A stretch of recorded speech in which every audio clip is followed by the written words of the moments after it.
Process बड़ा important है। ठीक है। कमिटमेंट से पहले एक डिसीजन आप अपने आप से लेते हैं। कमिटमेंट जब आप किसी को देते हैं उससे पहले एक डिसीजन मेकिंग प्रोसेस है, उस प्रोसेस से गुजरना होता है। वो प्रोसेस चंद सेकंड का भी हो सकता है, ठीक है ना। अब मिसाल के तौर पे अगर मैं अक्सर ये हो, तुमने देखा भी है कि हम शादी का कमिट नहीं करते लोगों से कि शादी में हम आएंगे, और मैं कभी किसी से कमिट नहीं करता, कहता हूं कोशिश करूंगा जी, वादा नहीं कर सकता। वजह ये कि मैं नहीं जाता शादियों में, अमूमन रात के 12-12 बजे 1-1 बजे वापसी होती है, मैं अवॉइड करता हूं शादियां। अब ये कमिटमेंट इस तरह के डिसीजन मेकिंग प्रोसेस में जो शख्स वीक होगा वो एब्रप्टली बोल देगा, वादा कर देगा, बाद में जब वो सोचेगा तो वो पछताएगा, अरे मैंने वादा क्यों किया। तो पहला प्रोसेस है डिसीजन मेकिंग। सही। और डिसीजन मेकिंग के लिए एनालिटिकल थिंकिंग भी जरूरी है, कोई थोड़ी सोच बजा जज्बात में आकर फैसला ना करें। और कुछ लोग ऐसे होते हैं, कमिट तो कर दिया खुद के ऊपर के जी मैं आऊंगा, और फिर वो अपने साथ वाले को, ये आपकी अक्सर आदत है लेकिन चलो कोई नहीं, अपने साथ वाले को भी फिर ड्रैग करते हैं कि ये लोगों से कमिट अगर इन्होंने कर दिया, जी मैं और मेरी बेटी तो पहुंच जाएंगे, फिक्र ना करें, और मुझसे पूछना भूल गई है, और फिर ये मुझे लेके चले गए। तो ऐसे लोगों का मुझे सेम कहते हैं? अच्छा। ये गलत होता है, क्योंकि तुमसे पूछे बगैर तुम्हारे बिहाफ पे मैंने कमिट कर लिया, ये गलत है। ये गलत है। मैं अपनी जात तक जिम्मेदार हूं, अपनी जात का, किसी और की जात का जिम्मेदार नहीं हूं। तो इसी तरह मेरे अमल का मैं जिम्मेदार हूं। ठीक। मेरे वादों का मैं जिम्मेदार हूं। तो यस, कहीं अगर आपसे गलती हो जाए, किसी और के बिहाफ पे कमिट मत कीजिए जब तक आप उससे पूछ रहे हैं। लेकिन मेरे अब्बू मेरे बिहाफ पे कर सकते हैं, क्योंकि हम लोग तो 2 जिस्म और 1 जान है, तो ये मेरे ऊपर मेरे नाम पे सारे कमिट करेंगे, और जो ये मेरे नाम पे कमिट करें समझे वो काम हो गया मेरी तरफ से भी। I was just kidding. आप इतने सीरियस क्यों हो गए कि गलत है यार, आप तो बहुत ज्यादा। तुम्हारा फायदा होता है। हाँ, इवेंचुअल बेसिस पे मेरा फायदा होता है, मुझे बिरयानी कोरमा खाने मिलता है। अब आज का भी हमारा टाइम खत्म हुआ। कल हमारे साथ बहुत 2 अच्छे मजे के इंटरेस्टिंग गेस्ट होंगे, हम आपको उनसे मिलाएंगे, और ये हमारा कमिटमेंट, हम आपको उनसे मिलाएंगे, हम कल मजे की बातें करें। कल का शो थोड़ा एक्साइटिंग होगा, क्योंकि कल शायद मैं बहुत ज्यादा हाइपर हूं, so please do watch the show कल का।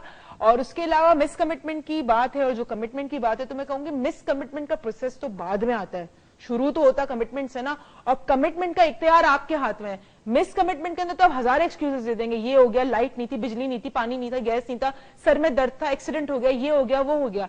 लेकिन उससे पहले जो आए कमिट, ये जो चीज है ये आपके इख्तियार में, तो वेदर टू कमिट और not to commit, it's always your option. लेकिन yes, if you commit and then you break it, then the responsibility of the other person comes on to your shoulder. आपसे कल मुलाकात, तब तक अपना ख्याल रखिएगा। I love you all and take care of yourself and have a good night and over to you. Before मैं वहां जाऊं अपने कैमरे की तरफ, जो बिरयानी पे मुझे याद आया, हमारे वो जो बहुत अच्छे कॉलर्स हैं, यूसुफ साहब हैं, याया साहब हैं, उन तमाम लोग, और उसके अलावा भी जो भी कराची आइट्स हैं जो कॉलर है, जुमेरात को हमारा ईद मिलन है शाम 7 बजे। तो प्लीज उरूज की बिरयानी पे मुझे याद आया कि जरूर आइएगा। लेक्चर हमारा एज यूजुअल होता है, और वो जो सवाल था कि परवरदिगार ने पूछा था कि तुम जानते हो मैं तुम्हारा रब हूं, एक वादा किया, तो उस पर तफसीली मैं उस पर बात भी करूंगा जुमेरात को। एक सच्चा किस्सा या वाकया मुझे आपके साथ शेयर करना था कमिटमेंट का।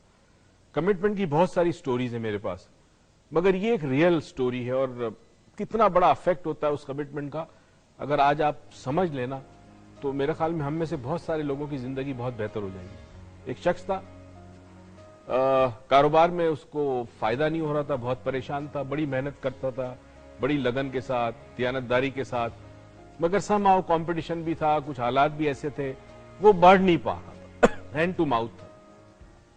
किसी बुजुर्ग ने उसे कहा कि देखो, ये जो तुम्हारे पास पैसा आता है, तुम अहद करो अल्लाह से कि इसमें से कुछ हिस्सा और लोगों को दोगे, यानी ज़कात के अलावा लोगों को शेयर करोगे अपनी दौलत। उसने कहा कितनी होनी चाहिए? तो उस बुजुर्ग ने कहा जो तुम्हारी मर्जी हो, कि मैं इतना दूंगा। तो उसने अपने जहन में कह दिया कि 5% जो है, जो भी मैं इनकम होगी मेरी, मैं वो 5% अल्लाह के रखूंगा, अल्लाह की अमानत होगी, जहां किसी को जरूरत हो वो उसमें से जाएगा, और मेरा इसमें कोई क्रेडिट नहीं होगा, ये अल्लाह की रकम है, इसका मेरे से कोई ताल्लुक नहीं होगा। खैर जी, उसने कमिट किया। उसकी कमिटमेंट के साथ ही कुछ दिनों के बाद उसका कारोबार बढ़ने लगा, चमकने लगा। जहां वो हैंड टू माउथ था, वहां उसके पास दौलत के अनबार लग गए।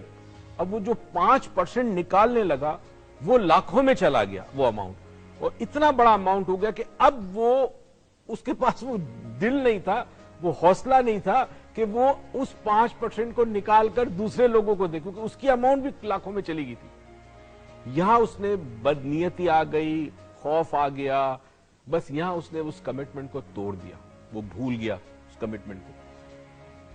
پیسے نہیں دے رہا تھا 5% اللہ کے حصے کے جو تھے, نہیں نکال رہا تھا.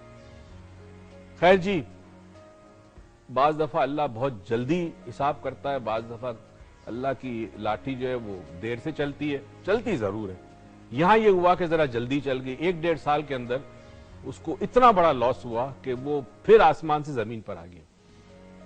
پریشان ہو کے بزرگ کے پاس واپس گیا, بزرگ نے پوچھا کیا ہوا, اس نے بتایا, کہا تم نے وہ جو 5% کا وعدہ کیا تھا اللہ کے لیے نکالنے کا, کیا وہ تم نے وعدہ پورا کیا؟ اس نے کہا کچھ دنوں تک کیا, اس کے بعد میرا تو کاروبار اتنا بڑھ گیا کہ اس کے بعد تو مجھے پریشان ہو گیا ہوں, اب تو اتنا ہو گئی میرے پاس پیسہ کہ میں دل ہی نہیں چاہ رہا تھا.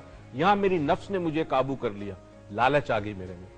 بزرگ نے کہا کہ توبہ کرو اور پھر عہد کرو اور اللہ تعالیٰ تمہارے رزق میں پھر برکت دے گا. اس شخص نے پھر عہد کیا, توبہ کی, اور اس کے بعد جو کچھ اس کے پاس بچا تھا اس میں سے اس نے اللہ کا حساب نکالنا شروع کر دیا. وہ سارے دولت جو وہ کھو چکا تھا, لوگوں نے اس سے پیسے کھا گئے تھے, وہ تمام کی تمام چند سالوں میں واپس آ گئی, اور جس مقام پر وہ پہنچا تھا اس سے زیادہ اونچے مقام تک وہ پہنچا.